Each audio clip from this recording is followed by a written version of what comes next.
힘이 되어가지고 하나가 되는 거지.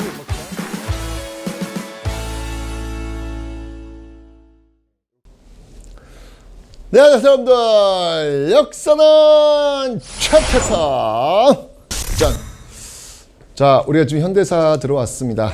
전 시간에 북한의 남침에 의한 6.25 전쟁 쭉쭉 밀렸죠. 밀려서 낙동강 방어선까지. 하지만 인천 상륙작전으로 전세가 뒤집어졌고 다시 치고 올라갔지만 다시 중국군 개입으로 밀고 내려오면서 결국 휴전까지 되는 그 장면을 배웠습니다. 지금 이 시간부터는 여러분들 그 제1공화국 이승만 정부부터 출발해서 현대 김대중 노무현 정부까지 한번 와볼 텐데요. 이 과정에서 여러분들 꼭 잊지 말아야 될 게 뭐냐면 민주주의를 지킨다는 게 뭘 것 같아요? 너무 어렵게 생각하지 마세요. 민주주의를 지킨다는 게 뭐냐면 약속을 지키는 거예요. 미리 정해져 있는 약속, 룰이 있을 거 아니에요? 그 룰대로 지키고 따라가면 되는 거예요. 그럼 민주주의는 발전할 수 있는 것이죠. 근데 아쉽게도 우리가 그 약속을 지키지를 못해요. 약속을 자꾸 깨게 되죠. 그러면서 민주주의가 후퇴하게 되는 어떤 그런 모습 보이고 있는데 지켜보고 있으면 참 참담합니다. 근데 여러분들 그건 기억하셔야 돼요. 서구 민주주의의 역사가 한 200년, 300년이 걸립니다. 서구 민주주의 역사가. 근데 우리는 그거를 한 50년만 해치우는 거예요. 그러니 오죽 복잡하고 말도 많고 탈도 많겠습니까? 그죠? 그걸 좀 감안하시고 여러분들이 보셔야 돼요. 우리는 정말 이 빨리빨리 하면서 이 민주화와 산업화를 다 동시에 그냥 해쳐버린 거야. 대단하신 분들이에요, 정말. 그 과정 속에서 정말 말도 안 되는 일들이 벌어지게 되죠. 하지만 어쨌든 그 짧은 기간 동안에 발전을 가져왔고 지금의 우리가 있다는 거, 이것만 놓치지 않으시고 따라오시면 되겠습니다.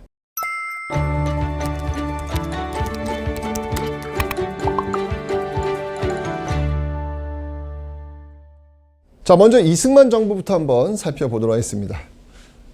여러분들 이게 다 정부가 있으면 그 정부의 여당이 있어요. 지금 정부의 여당, 야당 뭐 이렇게 있듯이 이승만 정부의 정부 여당은 자유당 기억하시면 되겠습니다. 나중에 이제 장면 정부는 민주당, 그다음이 박정희 정부는 공화당, 전두환 정부는 민정당 이렇게 그 정부 여당이 있는데 이 키워드 한번 기억해 주세요. 자, 일단 이승만 정부부터 한번 볼게요. 이승만 정부. 자, 여러분들 기억나시죠? 재헌헌법 50총선에 의해서 국회의원 뽑았고 그 국회의원들이 헌법 만들었고 그 헌법에 의해서 대통령을 뽑았습니다. 국회에서 뽑았다 그랬죠? 대통령 간선제. 기억나시죠? 재헌헌법. 자, 이러면서 이제 이승만 정부가 출범을 해요. 근데 문제가 생겼어. 1948년도 이 재헌헌법을 만들기 위해서 임기 2년에 국회의원 선거를 했는데 2년 지났으니까 1950년이 됐을 거 아니에요? 50년이 되고 총선, 다시 국회의원 선거를 했어. 임기 4년에 이제부터는 했는데 웬일이야?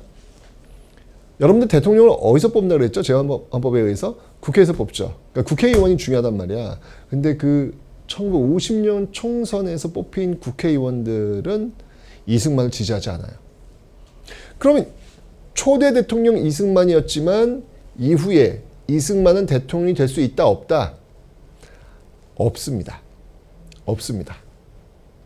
그러면 어떻게 해야 돼요? 네. 안 하면 되는 거죠.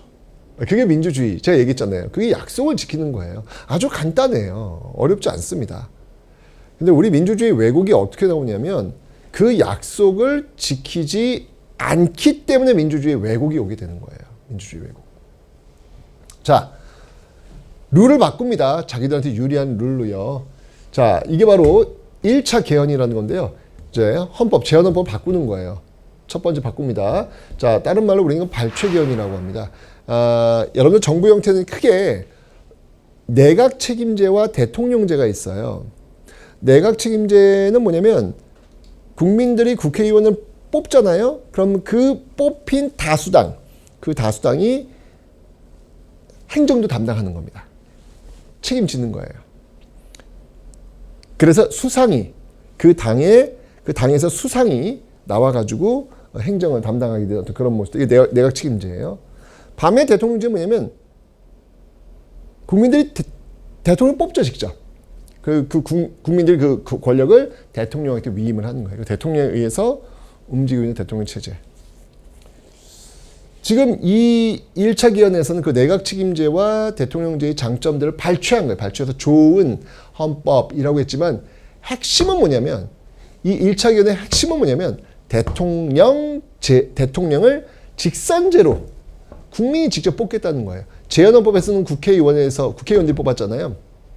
국회의원들이 뽑는데 국회의원 1950년 총선에서 이승만 반대 세력들이 대고 왔단 말이야. 그럼 이승만 안 된단 말이야. 그러니까 국회의원들이 뽑는 게 아니라 국민들이 직접 뽑도록 하겠다는 거예요. 근데 이게 왜 가능했냐면 당시가 6.25 전쟁 중이었어요.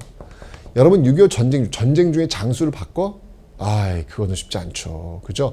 국민들은 이승만을 지지할 것이다. 국회의원들은 이승만을 지지하지 않지만 국민들은 전쟁 중에서 이승만을 지지할 것이다. 그래서 이 1차 기원이 바로 직선제. 6.25 전쟁 중에 수도가 부산이었잖아요. 부산. 그죠? 이 부산에서 국회의원들을 막 겁박 주면서 헌법을 통과시킵니다. 이게 바로 부산 정치 파동이라는 건데 결국 대통령 직선제로 바뀌는 거예요. 대통령 간선제에서 대통령 직선제로 바뀝니다. 그래서 결국 이승만이 다시 대통령이 됐습니다. 자, 제헌헌법에 의해서 대통령은 4년이에요. 4년 했고 다시 1차 개헌에 의해서 4년 했어요. 2번까지 할 수 있습니다. 여러분 미국식 생각하시면 돼요. 미국도 2번 할 수 있잖아요. 4년 다시 선거 나와가지고 또 당선되면 4년. 트럼프는 4년 했다가 한 번 그냥 바로 떨어졌죠. 그죠? 그다음에 바이든이 들어왔잖아요. 뭐 이런 식으로 4년 2번 할 수 있어요. 4년 2번 했잖아. 이제 더 이상 할 수가 없어요. 더 이상 할 수 없어요. 중임 제한. 그럼 어떻게 해야 돼요? 더 이상 안 하면 되는 거죠. 갖다가지 뭐 약속인데. 근데 또 이승만 정부의 집권을 늘리려고 해요. 여기서 참 이러면 안 돼, 이게. 그러면서 다시 개헌을 해요. 또 룰을 바꾸는 거야. 그 룰이 뭔지 알아? 이게 이제 4.4.5입 개헌이라는 건데 2차 개헌의 핵심이 뭐냐면 초대 대통령에 한해서 그러니까 이승만 대통령이지. 이승만 대통령은 중임 제한을 철폐하겠다는 얘기예요. 중임 제한 철폐. 이게 무슨 말이냐면 지금 4년씩 2번밖에 할 수 없잖아요. 이 제한을 철폐하겠다는 얘기예요. 그러니까 죽을 때까지 언제든 대통령 선거에 나올 수 있는 길을 열어주는 거예요. 8년 했어. 그럼 끝나야 되잖아. 근데 그 다음에 또 나왔어. 또 당선되면 또 가는 거예요.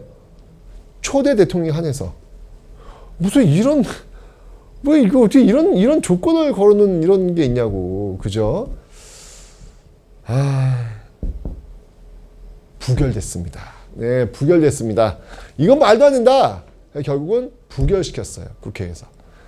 당시 203 제적의원 203명 중에서 이 개헌을 하려면 3분의 2 이상이 찬성을 해야 되는데 203의 3분의 2 이상을 받으려면 이게 계산 한번 해보세요. 135.33333333 쭉 나와요. 그러니까 몇 표 이상이 나와야 통과가 되는 거야. 몇 표 이상이 나와야? 136표가 나와야 통과가 되는 거야. 뚜껑을 열었다? 몇 표 나왔는지 알아? 135표가 나와요. 와, 한 표 차이로. 한 표 차이로 2차 개헌. 이게 부결됩니다. 부결됐어요. 끝났어. 그럼 어떻게 해야 돼? 안 하면 되는 거예요. 안 하면 되는 거예요. 그런데 어디서 갑자기 이상한 논리가 나옵니다. 203의 3분의 2는 136이 아니라 135다. 뭐야? 이유인즉슨 135.33333 0.3이라고 하는 사람이 존재하냐는 거예요. 0.3이라는 사람이 존재하지 않는다. 따라서 4.4.5입 4 이하는 버리고 4 이하는 버리고 5 이상은 올린다. 반올림 법칙 있잖아요. 그죠? 그에 의해서 135.333 0.3이니까 이거 버려야지. 그러니 결국 203의 3분의 2 이상은 135명이다. 들어보니 또 그것도 불구하고. 아니, 말도 안 되는 거지. 그러니까, 이 궤변이야. 이런 건 궤변이라고 하는 거예요. 궤변을 통해 가지고 결국은 다시 부결된 걸 다시 통과시켜버려요. 이러니, 이게 민주주의, 이게 무슨 민주주의야, 이게. 정해진 약속들을 다 지금 안 지키고 있는데, 이게 민주주의야, 이게. 말도 안 되죠. 당연히 여론 안 좋았겠죠. 그 안 좋은 여론들을 뭘로 찍어 누르느냐? 반공체제. 반공! 반대해? 너 빨갱이지. 이런 식으로 밀어붙이는 거예요. 그 과정 속에서 대통령 후보로 나왔던, 이승만과 함께 대통령 후보로 나왔던 이 조봉암이 있는데, 이 조봉암, 대통령 후보를 사형시킵니다. 진보당 사건이라고 하는데요. 이 진보당, 조봉암이 이끌고 있었던 이 진보당의 통일 강령이 북한과 비슷하다. 이거는 북한의 사주를 받은 거다. 라고 해서 결국 조봉암을 사형시킵니다. 정치가 참 이렇게 비정하고 무섭습니다. 그래도 대통령 선거에 함께 나온 후보인데 사형. 와. 나중에 결국 조봉암은 무죄가 나와요. 사형을 시키고 나서 아주 수십 년의 시간이 흐른 다음에 결국 이게 무죄가 됩니다. 사람 죽여놓고 무죄가 무슨 의미가 있겠습니까? 그 다음에 이런 반대에 있었던 그 경향신문 폐간시킵니다. 철저하게 탄압하는 거예요. 그러니까 이런 분위기에서 바로 4.19 혁명, 이 4.19 혁명을 만나게 되는 겁니다. 4.19 혁명이 나오게 되는 그 이유를 알겠죠. 학생들이 참을 수가 없었던 거예요. 아니, 지금 미친 거 아니야? 학교에서 반장 선거도 이렇게 안 해. 반장 선거도 이렇게 안 하는데, 아니, 떡하니 정치한다는 사람들이 좀 말도 안 되는 짓들을 하고 있는 거예요. 학생들이 결국 들고 일어나게 되는 것이죠. 그게 바로 4.19 혁명. 제가 이야기했지 않습니까? 학생들은 바로 시대의 거인이었다고요. 항상 아닌 건 아닌 거라고 이야기하면서 앞에 나왔던 주체였다고요. 자, 계기는 이렇습니다.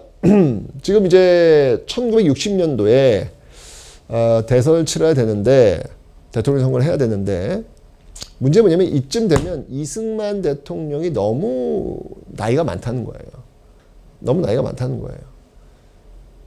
그러니까 좀 극단적으로 언제 돌아가실지 모르는 거죠.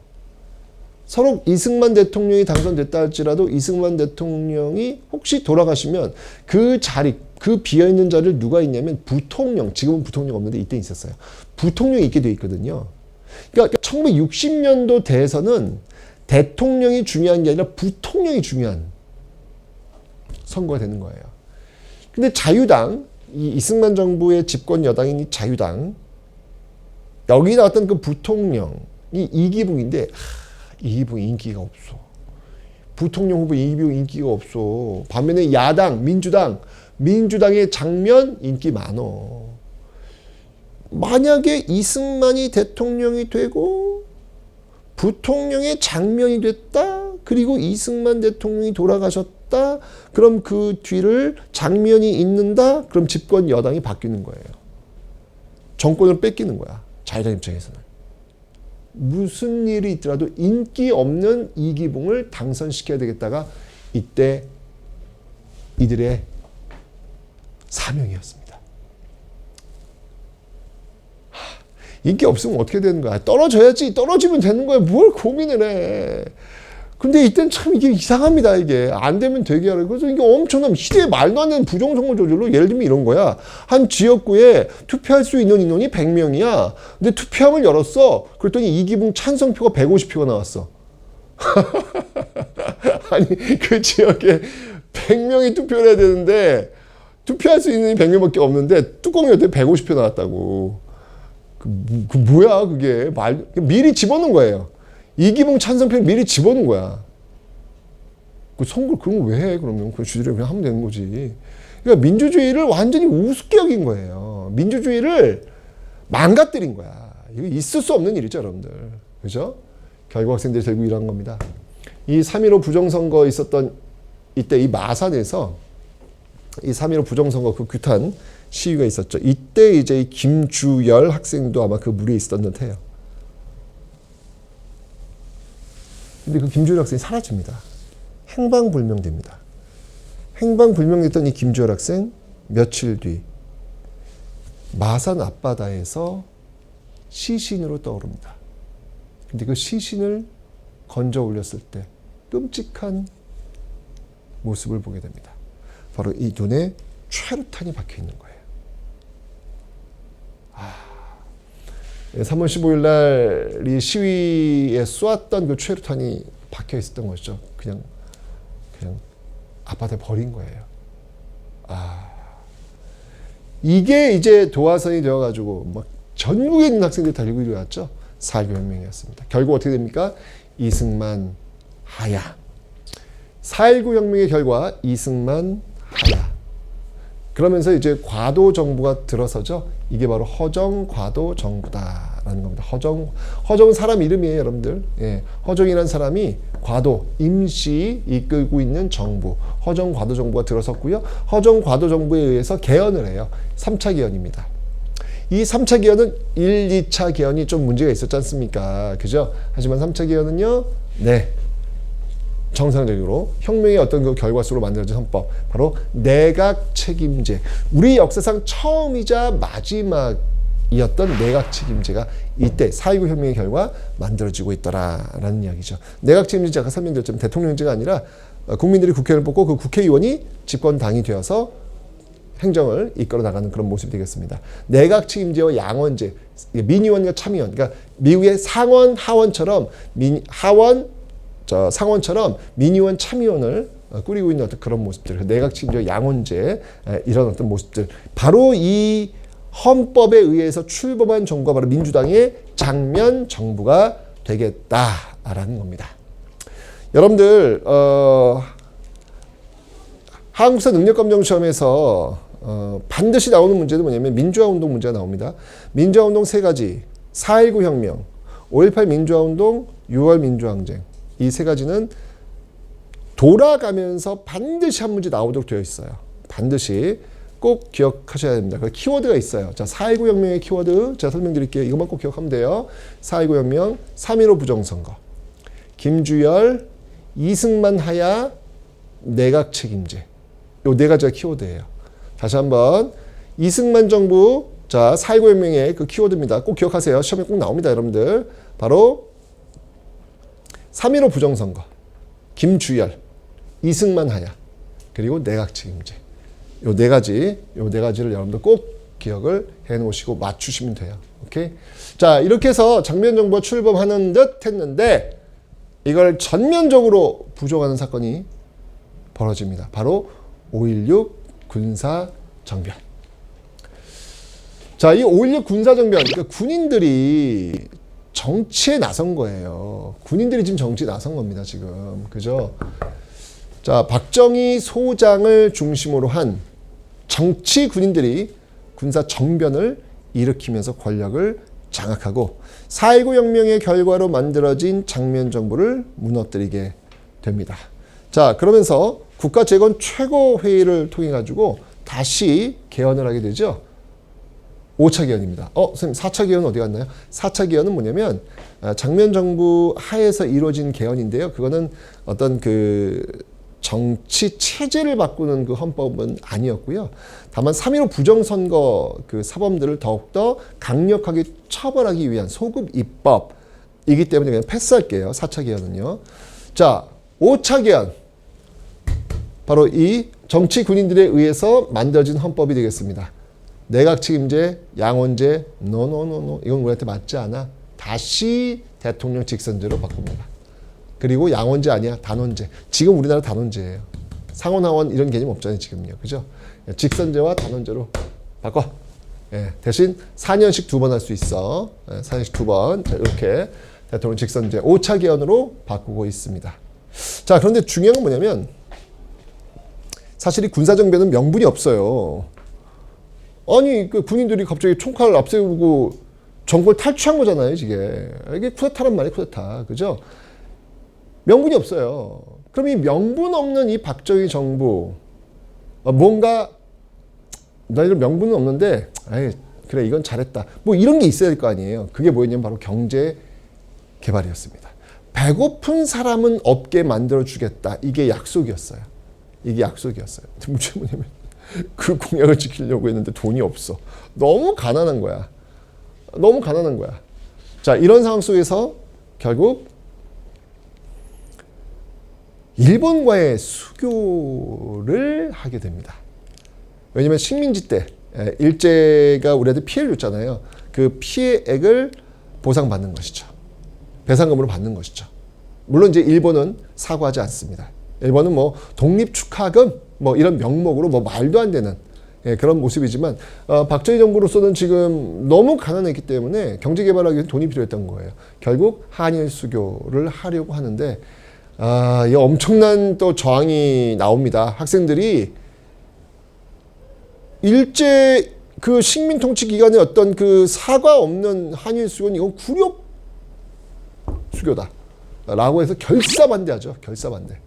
하지만 이런 것들을 다 찍어 누르고 결국은 한일 수교를 하게 되는 건데 뭐 이것 때문에 지금도 계속 이슈가 되고 있는 거예요. 뭐 강제징용 끌려갔던 사람들 어떻게 이거 일본에서 받을 것이냐 또는 위안부 일본군 위안부 이거 어떻게 할 것이냐 이 문제가 다 지금 여기 다 한일 수교하면서 그런 거 국가가 다 국가가 다 그걸 해결하기로 했거든요. 그러니까 지금 나는 내가 일본한테 사과를 받아야 되는데 내가 왜 대한민국 내가 왜 돈을 받아? 나는 일본한테 받을 거야. 라고 하는 이슈들이 자꾸 나오는 거예요. 이 문제들이 있어가지고. 어쨌건 간에 이 한일 수교를 통해 가지고 결국 일본으로부터 돈을 받았고 그 돈은 이후에 경부 고속국도 놓는 데 쓰이고요. 그리고 포항제철 만드는 데 쓰입니다. 경제 성장하는데 결국 그 돈이 들어오게 되는 것이죠. 그때 1970년대 포항제철을 만드는 데 있어가지고 박태준, 그 박정희 대통령이 박태준 그 회장한테 그걸 맡겨요. 맡겼을 때 그 박태준 회장이 늘 강조했던 게 뭐냐면 이거 우리 반드시 성공시켜야 된다. 이거 포항제철 성공 못 시키면 이건 우리 민족 앞에 죄 짓는 거다. 왜? 바로 일제강점기 그들의 피와 눈물로 지금 이 만든 건데 이걸 우리가 실패시키면 우리는 이건 민족적 반역자가 되는 것이다. 라고 하면서 막 밀어붙였던 이게 지금 포스코의 역사 아니겠습니까? 그 역사가 지금 포항제철 나오게 되는 겁니다. 다 이런 배경들이 있는 거예요. 자, 어쨌건 이 60년대 우여곡절 끝에 결국은 박정희 정부의 어떤 경제성장 이뤄냅니다. 자, 이뤄내면서 결국은요, 박정희 정부는 2번 집권에 성공을 해요. 국민들도 이제 인정해 준 거예요. 5.16 군사정변으로 명분 없이 등장은 했지만 어쨌건 간에 경제성장을 지금 이뤄냈다. 배고픔에서 좀 벗어날 수 있는 어떤 그 기미를 좀 보였다. 오케이, 그래서 2번 대통령에 당선시켜 준 거예요. 이제 더 이상 할 수가 없어요. 그럼 어떻게 해야 돼? 하면 안 되지. 뭘 하면 안 되지. 약속이 2번 다 됐다니까요. 근데 여기서 또 이게 이승만 정부가 무너진 그 전철을 또 밟는 거예요. 이거 난 참 역사를 배우는 이유가 이런 거거든. 반복되지 않기 위해서 역사가 존재하는 거거든요. 이승만 정부 봤잖아요, 여러분들. 자꾸 발췌개헌, 4.4 오입개헌 막 이런 식으로 하다 보니까 결국은 혁명을 통해서 무너졌잖아요. 근데 지금 박정희 정부도 지금 불안합니다. 이거 불안합니다. 다시 한 번부터 오십니다. 삼성개헌 한 번만 더 하겠습니다. 2번 했는데 한 번만 더 하겠습니다. 한 번만 더 삼성개헌. 결국 밀어붙이고 한 번 더 대통령에 당선이 됩니다. 자, 근데요.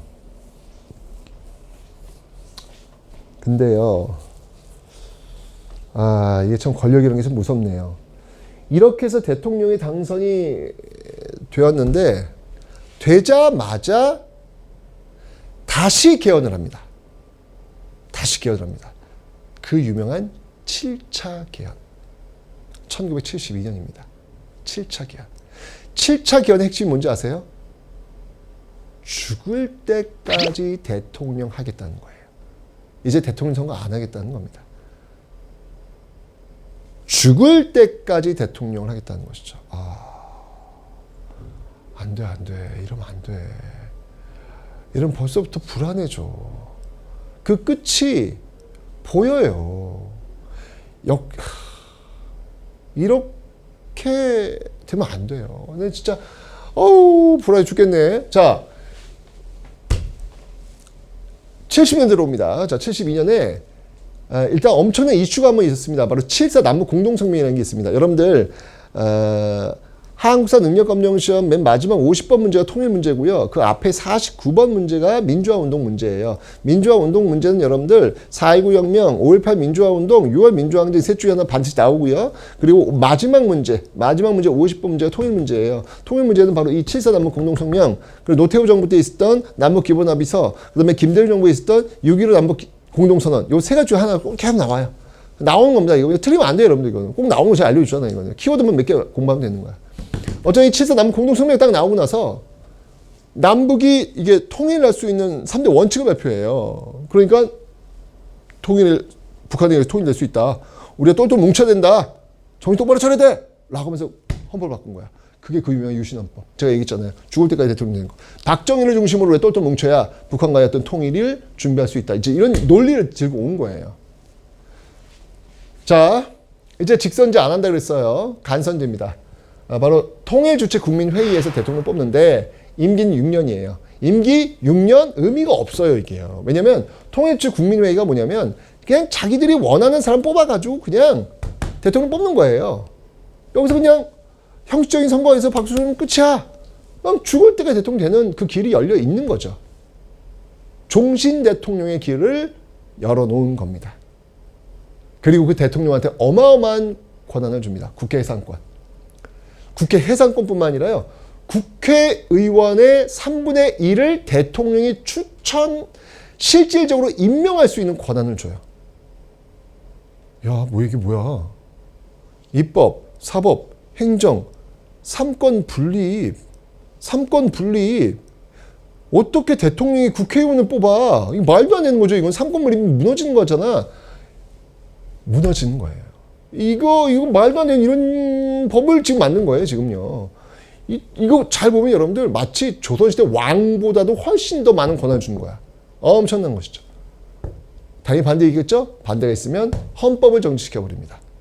긴급조치권. 와, 어떻게 헌법을 정지시키는 법이 있냐고. 말도 안 되잖아요. 최상위 헌법이 헌법인데. 긴급조치권. 딱 발동시키면 헌법 딱 정지. 인권? 헌법에서 보장되고 있는 인권? 다 스탑. 공포정치, 긴급조치권을 만들어내고 있는 것이죠. 이 시대에 여러분들 어떤 모습들이 벌어져요? 이 사회는 완전히 꽝꽝 얼어버립니다, 여러분들. 남자들 머리 길러? 길거리 세워놓고 그냥 경찰들이 머리 자르잖아요. 그리고 벌 세워요. 여자들 치마가 짧아! 남자 경찰들이 자대고 무릎에다가 쑥 집어넣지 않습니까? 모여가지고 기타 친다고요? 기타 다 뺏어가요. 철저하게 말할 수 있는 자유, 이야기할 수 있는 자유, 그 자유를 박탈당했던 그 시대가 바로 이 유신 시대가 되겠습니다. 약속을 어겼으니까 이런 것들을 어떻게든 힘으로 찍어 누르려고 하는 거예요. 여러분들 기억 안 나요?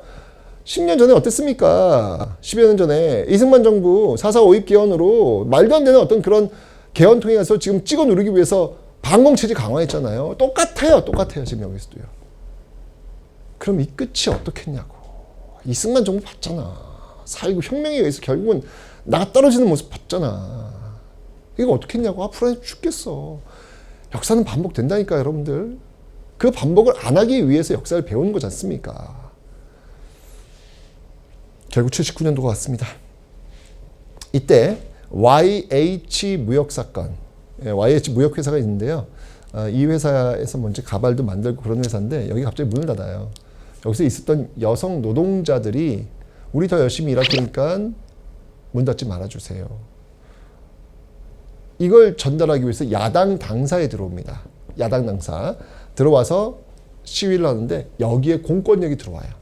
여러분들 공권력이 들어가기 참 부담스러운 곳 대표적인 곳이 종교시설, 성당이나 사찰, 그리고 야당 당사, 그리고 학교. 이런 데는 사실은 공권력 들어가기 참 부담스럽죠. 그런데 야당 당사에 들어가 버린 거야. 그리고 이 여성 노동자들을 끌어내리는 과정 속에서 결국은 한 명이 떨어져 죽기까지 해요. 자, 이러면서 이 당시 이 야당을 이끌고 있었던 이 김영삼 총재가 격렬하게 외신 기자들한테 도대체 이런 독재 정부에 대해서 왜 비판하지 않느냐라고 막 얘기했죠. 그러자 결국 김영삼 대통령 국가 원수에 대해서 이렇게 품위 위반 뭐 이런 거 어떤 죄명을 씌워가지고 결국은 제명을 시켜버립니다. 정상이 아니에요, 지금 이게 지금 정상이. 정치라고 하는 것들이 지금 작동되지를 않고 있는 거죠, 지금. 민주주의가 완전히 망가져 버린 거죠. 유신 체제가 바로 그런 체제입니다. 민주주의를 완전히 망가뜨린 거예요, 지금. 결국 부산 마산에 있는 학생들이 들고 일어납니다. 이건 아니다. 이게 바로 부마항쟁인 거예요. 부마항쟁. 이 부마항쟁을 어떻게 진압할 것이냐? 여기에 김재규와 차지철, 대통령의 참모들이거든요. 김재규와 차지철이 논쟁에 붙습니다. 차지철, 각하! 탱크 몇 대로 밀어버리면 됩니다. 부마항 탱크로 밀어버리겠다는 얘기예요. 김재규, 당시 중앙정보부장, 사태 파악 못하고 있습니다. 지금 사태 심각합니다. 진짜 잘 돌보셔야 됩니다. 그때 이제 박정희가 차지철 편을 들죠.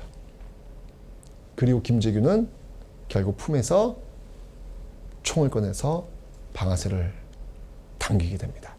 이게 바로 11.6 사태, 1979년 10월 26일 박정희 정부가 무너지게 되는 순간이었습니다.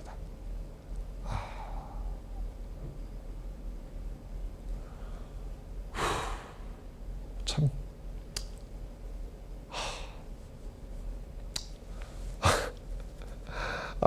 진짜 정말 이거 보면서 아니 그 앞에 이승만 정부랑 너무 똑같잖아요, 지금. 그러니까 민주주의의 어떤 그 약속을 지키지 않는 과정 속에 그 끝이 왜 이렇게 비극적인 모습으로 가냐고요. 왜 이렇게. 자, 그래서 결국 박정희 정부 18년, 60년대 70년 18년, 이 18년이 결국 이렇게 강제로 비극적으로 종료가 됩니다.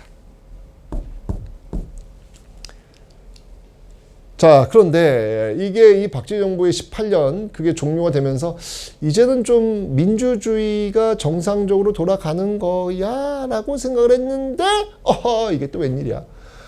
또 정치 군인들이 등장을 하는 거예요. 그래서 여러분 선례를 만들면 안 돼. 선례를 만들면 안 돼. 5.16 군사정변에서 이 정치 군인들이 등장했던 모습들을 보고 또 군인들이 등장한 거예요. 바로 전두환, 노태우, 정치 군인들, 새로운 정치 군인들. 그래서 우리는 이들을 신군부, 새로운 군인들, 신군부라고 얘기하는 겁니다. 신군부가 등장을 하게 되죠. 바로 12.12 사태. 이것도 일종의 쿠데타입니다. 12.12 사태를 통해서 권력을 장악하게 되는 모습들. 자, 이런 일이 벌어지니까 이제 전국에서 이제 시위가 들끓게 됩니다. 지금 이 신군부는요, 이걸 찍어 누르기 위해서 계엄령을 마구마구 지금 선포하고 있는 상황이었거든요. 그 계엄 해제해라. 또 유신체제 이제 그만 좀 해라. 지겹다 이제. 유신체제 그만 좀 해라. 신군부, 너희들은 군인들 돌아가라. 라고 이제 그 시대가 요구하게 되는 거예요.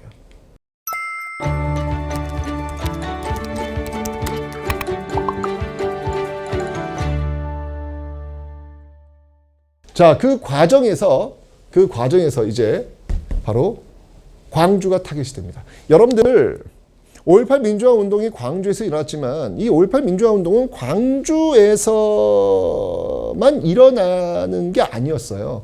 왜냐하면 이 12.12 사태에 대한 그 저항은요, 서울, 대구, 부산, 대전, 전국에서 다 격렬히 저항하고 있었거든요. 그러다가 이 신군부가 계엄령을 전국에 확산하면서 찍어 누르겠다는 그 기세 속에서 이 광주가 타겟이 된 거예요. 즉 5.18 민주화 운동은 여러분들 광주였을 수도 있고요, 서울이었을 수도 있고요, 부산이었을 수도 있고요, 대구였을 수도 있는 거예요. 거기에 광주였을 뿐입니다, 여러분들. 그 시대가 그 광주를 타겟팅 잡은 겁니다. 자, 그러면서 결국 이 5.18 민주화 운동 상상을 초월하는 그런 진압이 이루어지게 되죠. 군인들이 동원돼서 시민들에게 총을 쏩니다. 4.19 혁명 때도 그랬거든요. 세금을 냈죠. 그 세금으로 군인들이 총을 들고 국가를 지켜야 되는데 그 총을 시민들에게 겨누었다. 그리고 발포했다. 이건 있을 수 없는 일이죠. 있을 수 없는 일이죠. 그 과정 속에서 시민군이 조직되기도 합니다. 계엄군과 시민군. 이 5.18 민주화 운동의 키워드는 여러분들 유신, 계엄, 시민군 요 세 가지. 신군부까지. 신군부, 계엄, 그리고 시민군. 요 세 가지 여러분 꼭꼭 키워드로 기억하셔야 돼요. 제가 얘기했습니다, 여러분들. 한능건 맨 마지막 두 번째 문항은 민주화운동 문제라고요. 4.19 혁명 키워드 뭐였어요, 여러분들? 3.15 부정선거, 김주열, 그리고 이승만 하야 내각 책임자였죠. 5.18 민주화운동. 네, 바로 신군부, 계엄, 그리고 시민군. 요 세 가지. 그 다음에 이제 이 5.18 민주화운동은 여러분들 유네스코 세계 기록 유산으로도 등재가 됩니다. 그때 굉장히 많은 자료들이 있었기 때문에 유네스코 세계 기록 유산으로도 등재가 되었다라는 거 기억을 해놓으시면 되겠습니다. 자, 이 5.18 민주화운동은 정말 끔찍하게 진압했죠. 근데 여러분들 이 진압이 아니에요. 5.18 민주화운동은 여러분들 1980년 이게 5월 18일이거든요. 근데 1981년 5월 18일만 되면 이 민주화운동을 찍어 눌렀던 그 전두환 정부가 명분이 없음을 1982년 또 5월 18일만 다시 전두환 정부의 명분이 없음을 계속해서 이야기해 주는 겁니다. 그게 쌓이는 거예요. 전두환 정부가 권력을 잡으면 안 된다라고 하는 그 증거가 바로 이 5.18 민주화운동의 진압이거든요. 계속 매년 쌓이는 거야. 그 매년 쌓인 것이 다시 빵 터진 게 뭐다? 그게 바로 1987년 6월 항쟁이 되는 거예요. 6월 항쟁이 그냥 이 5.18 민주화운동과 6월 항쟁은 분리되는 게 아닙니다. 계속 이어지는 거거든요. 그 사이에 있었던 전두환 정부의 명분 없음을 계속해서 고발했던 게 바로 이 5.18 민주화운동이고 그 에너지가 쌓였던 게 바로 6월 민주항쟁이 되는 거예요. 자, 어쨌든 이 5.18 민주화운동을 진압하고요. 이 국가보위 비상대책위원회가 만들어집니다. 마치 박정희 정부가 이제 출범하게 되었던 그 전에 그 5.16 군사정변 때 만든 국가재건 최고회의 있죠. 국가재건 최고회의 그 역할을 하는 거예요. 무소불위의 권력을 다 이쪽에 집중을 시키는 겁니다. 그러면서 개헌을 다시 합니다. 유신헌법을 뜯어 고치는 거예요. 8차 개헌. 이 8차 개헌은 뭐냐면요. 대통령 간선제는 변하지 없어요. 여러분들 그 유신헌법에서 대통령 어디서 뽑았어요? 체육관에서 뽑잖아. 체육관에서 통일주의 국민회의에서 뽑잖아. 여기 이 8차 개헌도 역시 똑같이 체육관에서 뽑는 거예요. 대통령 왜 체육관에서 뽑아? 대통령 국민이 뽑아야죠. 아유. 그러니까 제가 얘기했잖아요. 이게 참 이 민주주의의 어떤 원칙 이런 것들이 훼손되고 있다고요. 중요한 건 뭐냐면 이제 7년 단임이라는 거예요. 아까 유신헌법 같은 경우에는 종신 그 텄잖아요. 계속 할 수 있도록 길을 텄잖아요. 근데 여기선 그건 아니었어요. 7년 단임. 딱 한 번만. 7년 단임. 유신헌법이 그 통일주체 국민회의에서 대통령을 뽑았다면 여기 그 8차 기원에서는요. 대통령 선거인단에서 대통령을 뽑습니다. 똑같아요. 근데 체육관에서 그냥 뽑는 거예요. 형식 뭐 차이는 없습니다. 자, 이러면서 결국 전두환 정부가 출범을 하게 된죠. 제5공화국이라고 이야기합니다. 제5공화국. 물론 이제 그 전에 전두환 정부가 일단 한번 출범을 했는데 유신헌법에 의해 출범을 한 거예요. 근데 여기 다시 이제 8차 개헌에 의해 가지고 두 번째 전두환 정부가 출범을 하게 됩니다. 자, 그러면서 쭉 가니까 이제 이 국민들이 저항이 만만치 않습니다. 예. 제가 얘기했잖아요. 5.18 민주화 운동을 이 말도 안 되게 진압을 했던 그런 정부였기 때문에 명분이 없다고요. 계속해서 저항을 하게 되죠. 그런 과정 속에서 1987년 4월 13일 날 전두환 정부, 국민들은 지금 대통령 직선제를 원하는 거예요. 대통령을 우리 손으로 뽑겠다는 거예요. 기호가 1번이고 기호 2번이고 내가 내 마음대로 뽑겠다는 건데 그걸 못하게 하죠. 왜 못하게 하냐는 얘기예요. 국민들이. 국가의 주권은 국민에게 있는데 왜 못하게 하냐는 거예요. 예. 다시 전두환 정부가 찍어 눌러요. 이게 바로 87년 4.13 호환 조치라는 겁니다. 보호한다는 얘기예요. 헌법을 보호하겠다는 얘기예요. 이 헌법이 뭐야? 바로 이거. 체육관 대통령 그거 다시 하겠다는 겁니다. 체육관에서 대통령을 뽑을 것이며 나의 뒤를 잇는 사람은 바로 노태우다. 이걸 선포하는 겁니다. 국민들 격렬히 저항합니다. 격렬히. 그게 바로 6월 민주항쟁. 이 6월 민주항쟁의 도화선이 되었던 게 뭐냐면요. 이게 뭐 계속 분위기에 찍어 누르는 거예요. 하도 저항이 많으니까 그 찍어 누르는 과정 속에서 물고문이 행해지다가 결국 박종철 대학생이 물고문에 의해서 죽게 됩니다. 사망하게 됩니다. 박종철 고문 치사 사건. 포원철폐, 독재 타도 외치는 과정에서 또 이한열이 최루탄이 맞아 쓰러져요. 4.25 해명 때 여러분 김주열이 최루탄 맞아 죽었잖아요. 6월에 또 이제 이한열이 또 최루탄 맞아가지고 쓰러지는 일이 벌어지는 거예요. 이게 왜 이렇게 비슷한 일이 자꾸 벌어지는지 역사를 왜 이렇게 제대로 못 배운지 모르겠습니다.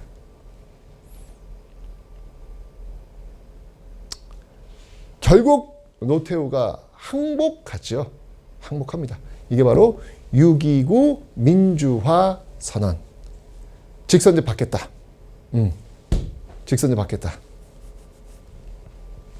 라면서 결국 여야 합의하에 개헌.